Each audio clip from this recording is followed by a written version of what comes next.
Bienvenue si vous nous rejoignez sur Canal 3 Bénin ce soir. Dans les titres de l'actualité au Bénin, ce point de presse animé par les membres de la cellule de contrôle et d'inspection des structures de prestation des soins médicaux au Bénin, il était question pour eux de dévoiler au public les différentes actions qu'ils ont menées au titre des 3 premiers trimestres de l'année en cours. Au total, 20 plaintes ont été déposées par des patients. Vous entendrez le professeur Blaise Aïvi, coordonnateur de la cellule. Les modalités pratiques de mise en œuvre de l'assurance maladie obligatoire aux salariés dès l'année prochaine, c'est autour de cette préoccupation que les investisseurs ont été entretenus à la 7e édition du Jeudi de l'investisseur au Bénin, un événement périodiquement organisé par l'agence de promotion des investissements et des exportations APS. Le ministère de l'Intérieur et de la Sécurité publique a organisé la Journée internationale de la lutte contre la drogue édition 2023. Au plan national, c'est la ville de Djougou qui a abrité les manifestations officielles. Les détails à suivre dans ce journal. Voilà pour le programme. Bonsoir à tous. Les investisseurs présents au Bénin ont compris désormais les modalités pratiques de mise en œuvre de l'assurance maladie obligatoire aux salariés dès l'année prochaine. Eh bien, c'est une décision du gouvernement. C'est autour de cette préoccupation qu'ils ont été entretenus à la faveur de la 7e édition du Jeudi de l'investisseur au Bénin, un événement périodiquement organisé par l'APS. William Cliquant et Henri Ganti.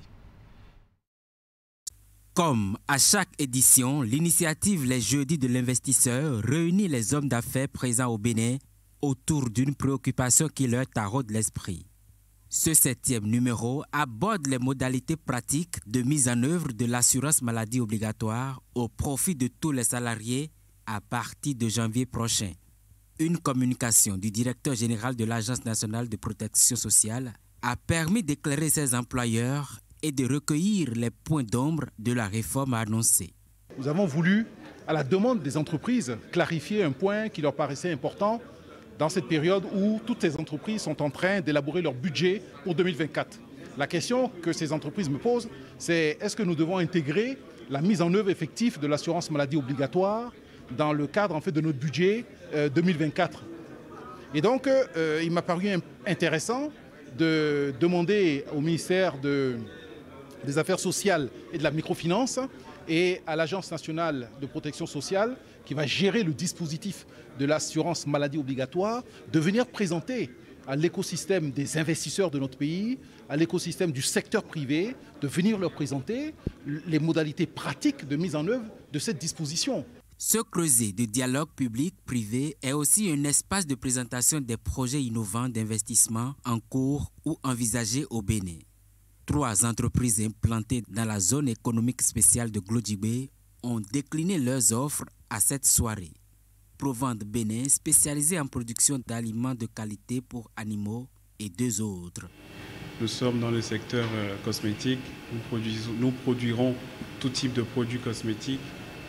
Et ces produits cosmétiques seront produits à base de matières premières locales, dont le beurre de karité, l'huile de coco, l'huile d'avocat et beaucoup d'autres matières premières locales. Nous exhortons tous les producteurs de ces matières premières à se rapprocher de notre société.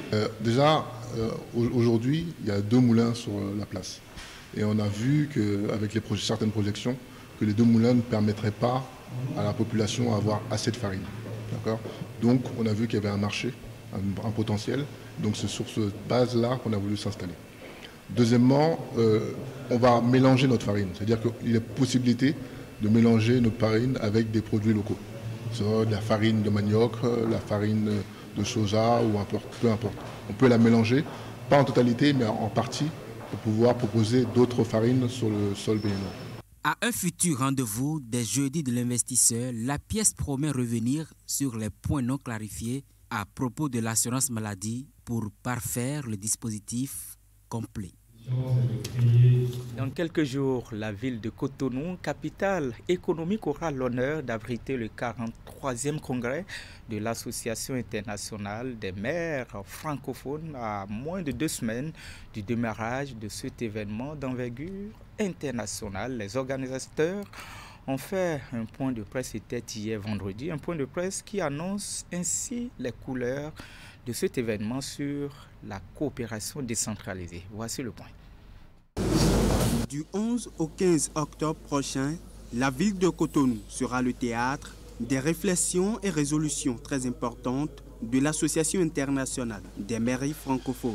La diplomatie des villes dans un monde en pleine mutation, le renforcement de la coopération décentralisée, des partenariats pragmatiques et concrets, ainsi que l'art et les cultures urbaines au service du développement des territoires sont les 3 principales thématiques qui seront au cœur de ce congrès. Les villes et plateformes de la région des Grands Lacs, de l'océan Indien et d'Asie du Sud-Est viendront à Cotonou porter leur témoignage et échanger notamment avec les maires du Sahel qui font face, comme vous le savez, à une situation de crise. Le congrès de Cotonou sera également un événement d'échange et surtout d'approfondissement de la coopération décentralisée entre les villes dont les connexions ont une dimension économique et sociale forte pour les habitants. Les arts et les cultures urbaines ne seront pas du reste. L'art et la culture urbaine étant marqués au Bénin par le vaudou, sa capacité à coproduire la paix et le développement fera l'objet d'échanges entre les experts et les maires. Un événement mondial prévu pour durer 5 jours qui sera meublé de sessions importantes, une table ronde exceptionnelle concernant les pays du Sahel et d'une assemblée générale au cours de laquelle seront prises d'importantes décisions. Ces décisions-là vont véritablement changer la donne dans les relations entre les villes et surtout aujourd'hui l'accent doit être mis sur les relations entre les villes du Sud. Nous parlons de l'intégration sous-régionale, de l'intégration africaine. Les villes sont les moteurs de cette intégration et l'AIMF entend accompagner cette dynamique. Ce congrès sera également le moment pour plus de 300 délégués qui viendront de différents pays de par le monde de découvrir le Bénin à travers sa culture, ses pratiques culturelles ainsi que son potentiel touristique. L'organisation de ce 43e congrès représente pour le Bénin un challenge après le Rwanda en 2021 et la Côte d'Ivoire en 2022. Rendez-vous est donc pris à partir du 11 octobre prochain. D'une association à une autre, les membres de l'association béninoise des communes frontalières évaluent le chemin parcouru jusque-là dans la gestion des espaces frontaliers du pays. Un exercice fait la semaine dernière à la faveur de la 5e session ordinaire de l'Assemblée générale de l'ABCF. Nassi Salossé. Après Nati Tengu, ils se sont donné rendez-vous ici à Lokossa pour débattre des enjeux liés à la gestion des espaces frontaliers au Bénin. Il s'agit des membres de l'association béninoise des communes frontalières qui honorent ici la 5e session ordinaire de leur assemblée générale. Ils tiennent surtout un agenda qui prévoit 2 jours de réflexion sur les défis sécuritaires aux portes du pays. Les groupes terroristes utilisent les espaces frontaliers comme zone stratégique et de confort pour s'aimer la terreur et tortiller nos paisibles populations. Aucun dirigeant n'a le droit de rester passif devant l'insécurité. C'est de notre responsabilité de protéger nos populations et veiller à leur quiétude et préserver la paix. Œuvrer pour la paix et donc pour la quiétude des populations. Et dans cette posture, la BCF bénéficie de l'accompagnement de l'Agence béninoise de gestion intégrée des espaces frontaliers. Un accompagnement qui se résume à l'assistance conseil. Aujourd'hui, nous devons aller dans la stabilité de nos frontières pour pouvoir, et cela nous amène à prévenir les fragilités. Nous devons apprendre à dire non. Le non ici, c'est de dire que nous allons éliminer les vulnérabilités. n'allons plus permettre à ce que nos frontières deviennent des passoires. Et cela doit se traduire par un certain nombre d'actions. Parlant des actions, la BJF s'emploie depuis quelques années à doter les communes frontalières des plans locaux de sécurité, ce qui permet de renforcer les capacités des collectivités locales face au phénomène d'insécurité. Au cours des travaux de cette session, ces dernières auront surtout à évaluer le chemin parcouru et à définir de nouvelles perspectives afin de répondre davantage aux besoins de leur population. Décentralisation et gouvernance locale, toujours dans cette édition développement de la commune de Djougou avec l'UDECOB à l'AFIA qui a procédé au renouvellement des instances dirigeantes. C'est à la faveur de l'Assemblée générale que cette association de développement a mis en place une nouvelle équipe pour un mandat de 3 ans. Les détails, Alassane Harouna, Abdou Saabir Rizou. C'est une assemblée générale élective des nouveaux membres de l'Union de développement de la commune de Djougou UDECOB à l'AFIA. À l'entame de ces assises, l'honneur échoit au secrétaire général adjoint du bureau sortant de faire le bilan moral des activités déroulées en vue d'améliorer significativement les conditions de vie des populations djougouises. Dans notre quête de développement, l'éducation est apparue comme une pierre angulaire essentielle pour élever notre communauté vers de nouveaux sommets. Notre engagement vers l'éducation s'étend sur tous les niveaux, du primaire à l'université, reflétant notre profonde conviction envers le potentiel des générations futures. La santé et la préservation des services essentiels ont toujours été des piliers de notre engagement envers le bien-être de la communauté. Notre association s'est impliquée activement pour répondre aux préoccupations de santé et pour préserver les services vitaux de notre commune. Nous nous sommes impliqués dans la médiation et dans le maintien de la sécurité communautaire. La quiétude de notre chère ville Djougou, nous avons sensibilisé les populations sur la nécessité de collaborer avec les autorités douanières pour le bien-être de l'État. Autant d'actions planifiées, coordonnées, puis menées par l'ensemble des membres du bureau sortant. Un bureau dirigé depuis 4 ans par Fousseinou Gomina qui a inlassablement œuvré pour le rayonnement de la commune de Djougou. Au cours de ce périple, nous avons œuvré sans répit pour faire avancer notre mission, nos idéaux, pour élever la qualité de vie de nos concitoyens, pour propager les valeurs d'éducation, de santé, d'économie, de paix au sein de notre commune. Chaque projet, chaque action, chaque moment partagé avec notre communauté a constitué une source d'inspiration incommensurable pour chacun de nous. Avec l'expérience que vous avez faite pendant les 3 années, eh bien, cette expérience montre que vous êtes parvenu à l'âge de maturité. Parce que nous avons vu une cohésion, une symbiose, une coordination parfaite du fonctionnement de votre association. Après la démission des membres du bureau sortant, un présidium de 3 membres chargé de conduire le processus électoral a été mis en place. Au terme du dit processus, Souraka Toussani est élu président du nouveau bureau exécutif. Un bureau composé de 17 membres, installé pour un mandat de 3 ans. Au nom des élus aujourd'hui, je prends l'engagement d'être à votre écoute, de nous corriger au fur et à mesure. Prenez l'engagement en retour de ne pas nous laisser trop trébucher avant de nous faire des reproches. Notre bureau, comme les autres bureaux, ne sont pas des syndicats. Il ne faut pas vous attendre à ce qu'à chaque fois nous montions au créneau pour dire on a appris qu'on fait ici à Djougou, on n'est pas d'accord, on n'est pas d'accord, on n'est pas d'accord. Si on fait ça, on va se déplumer et on n'aura pas de valeur. Pour avoir dirigé avec doigté le bureau sortant, Fousseinou Gomina a été fait président d'honneur au sein du nouveau bureau. Et puis, On parle maintenant de ce séminaire sur les normes de qualité dans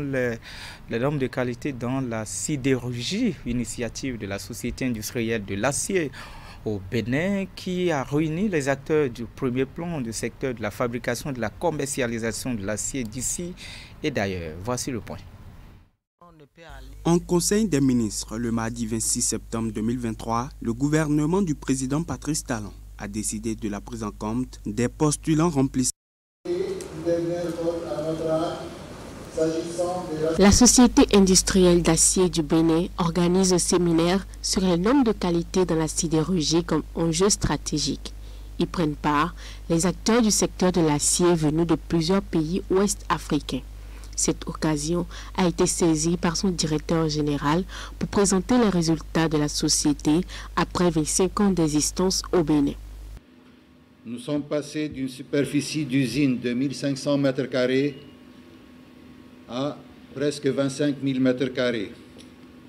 Nous sommes passés de 30 employés à plus de 500 employés, de 2 familles de produits à 7 familles de produits et services avec près de 300 articles que nous commercialisons. Nous sommes aujourd'hui leaders de l'acier au Bénin et fiers d'appartenir à un grand groupe sous-régional qui a plus de 50 ans d'expertise dans la sidérurgie, le groupe AGE.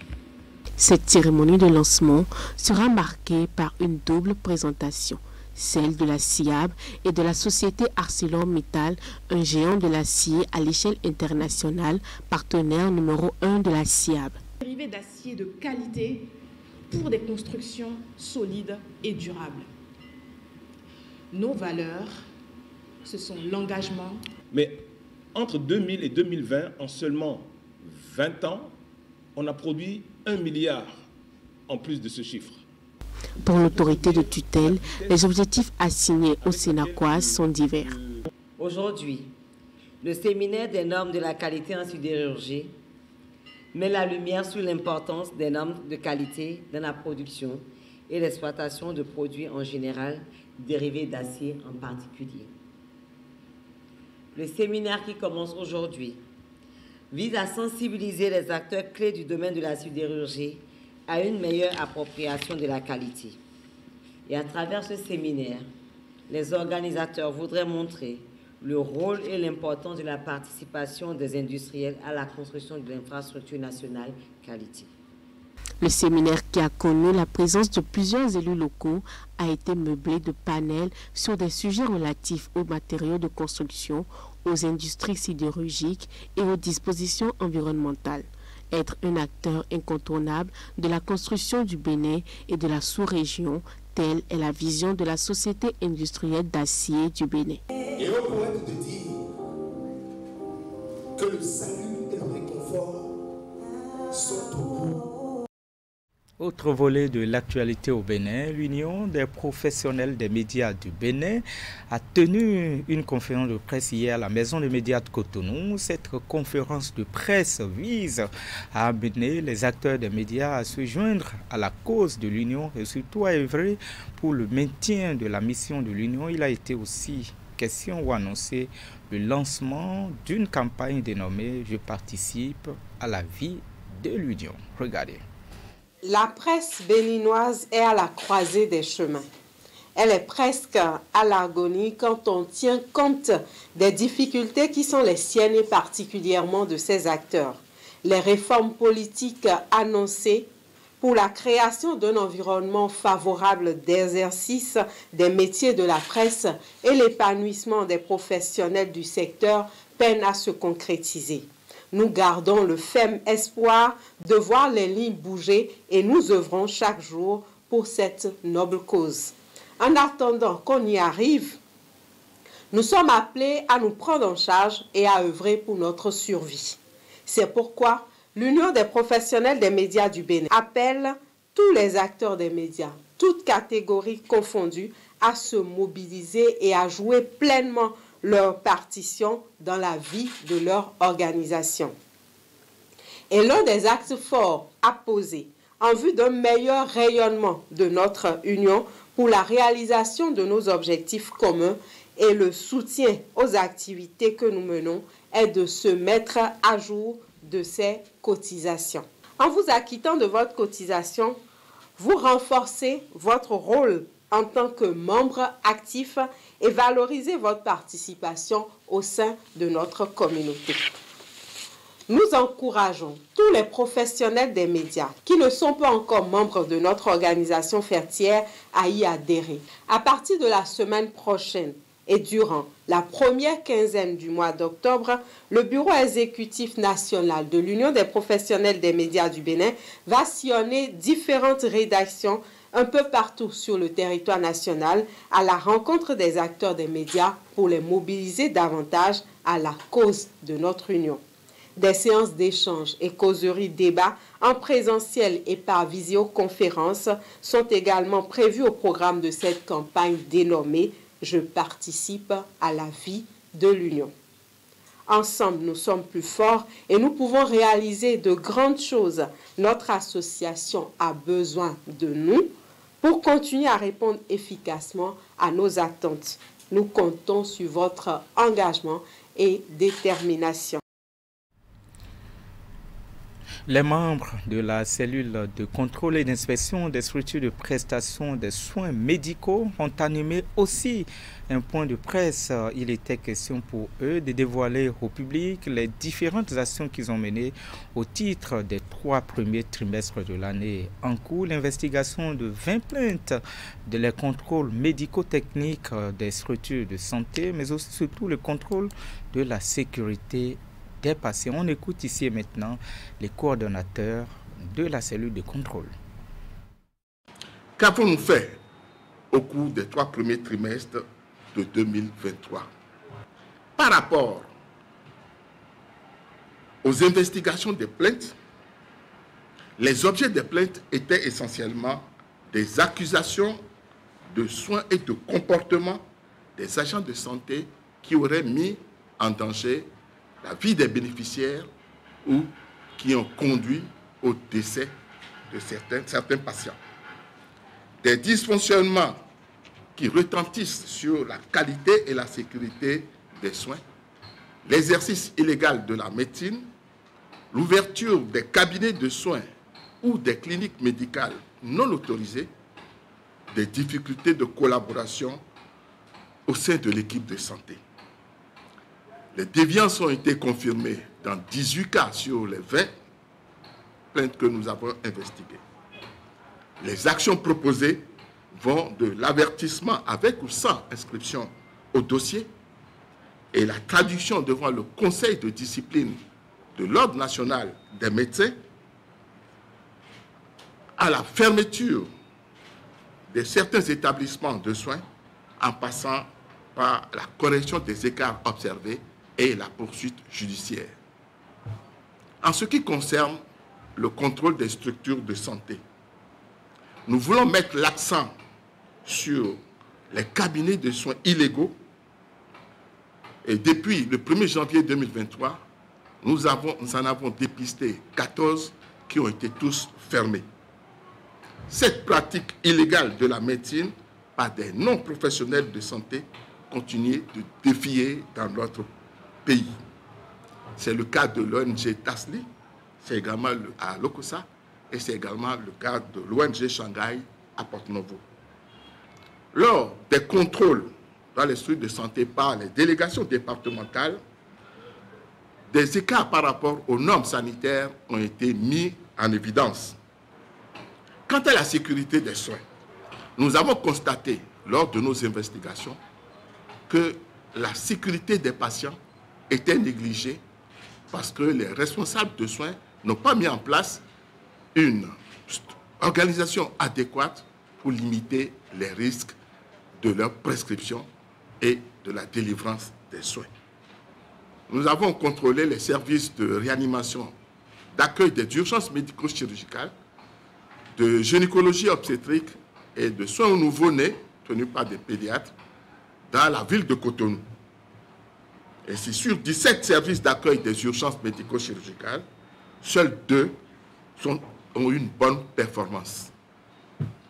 Sur les 5 services de réanimation ou de soins intensifs, 4 sont de performance insuffisante et 1 de performance moyenne. Sur 15 services de gynécologie obstétrique, seuls 2 sont de bonne performance et sur 6 services de soins aux nouveau-nés, 2 ont une bonne performance. De l'institutionnel toujours, le ministère de l'Intérieur et de la Sécurité publique a organisé la Journée internationale de la lutte contre la drogue, édition 2023. Au plan national, je vous le disais dans mes titres, c'est la ville de Djougou qui a abrité les manifestations officielles. Alassane Harouna, Abdou Saabé Drissou. Ils sont tous restés attentifs pendant tout le temps qu'a duré cette séance de sensibilisation sur la rage présentée par le professeur Abdourahmane Aguemon.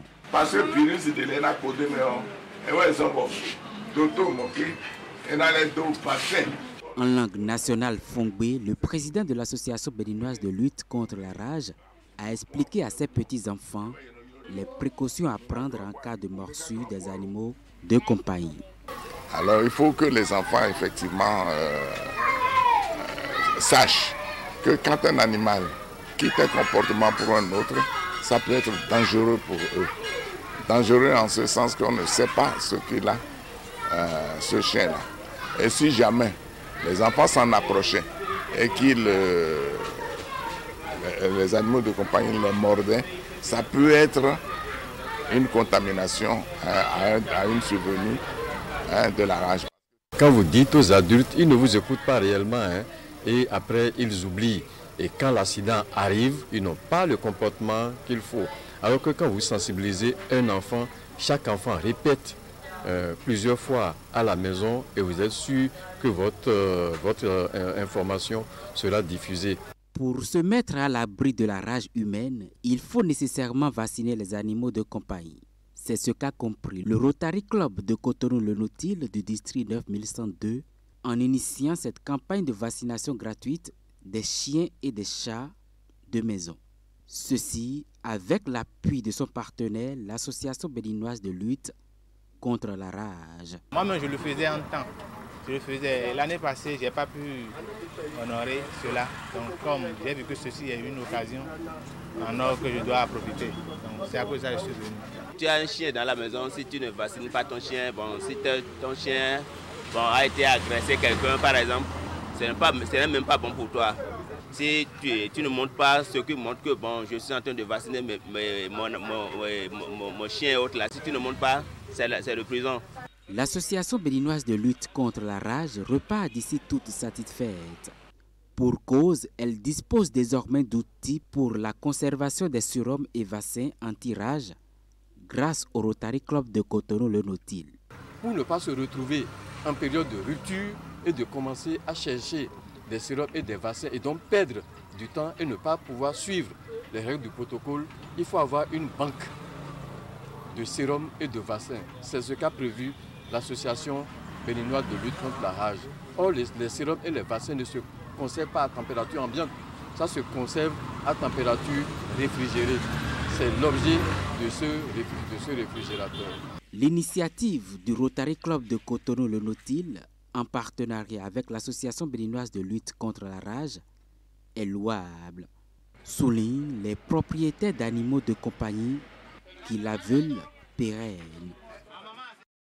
En lieu et place de la journée nationale contre la drogue au Bénin, c'était plutôt la journée contre la rage qui a été célébrée avec cette, je dirais, campagne de sensibilisation et de vaccination organisée par le Rotary Club de Cotonou-le Nautile. Et pour boucler la boucle, on revient toujours sur le drame de Sémé-Craké. Une semaine après le drame de Sémé-Craké, la Fondation Malheureux a initié une prière à l'intention des victimes. C'était à l'occasion de la salade de vendredi hier. Donc, les membres de la fondation se sont joints aux fidèles de la mosquée de Kadiéon pour invoquer Dieu ou Allah afin qu'il siège la peine des familles affectées. Regardez. Face au drame de Sémé-Craké, la Fondation Malheureux ne saurait rester indifférente. Pour ce premier vendredi après l'incendie, les membres de la Fondation se joignent aux fidèles de la mosquée de Kadiaon pour une prière à l'intention des victimes. C'est leur façon de compatir à la douleur des familles affectées. Nous voudrions demander à Dieu de bien vouloir donner la guérison à ceux qui sont des survivants de cet accident d'incendie dû au carburant frelaté que nous commercialisons dans notre pays.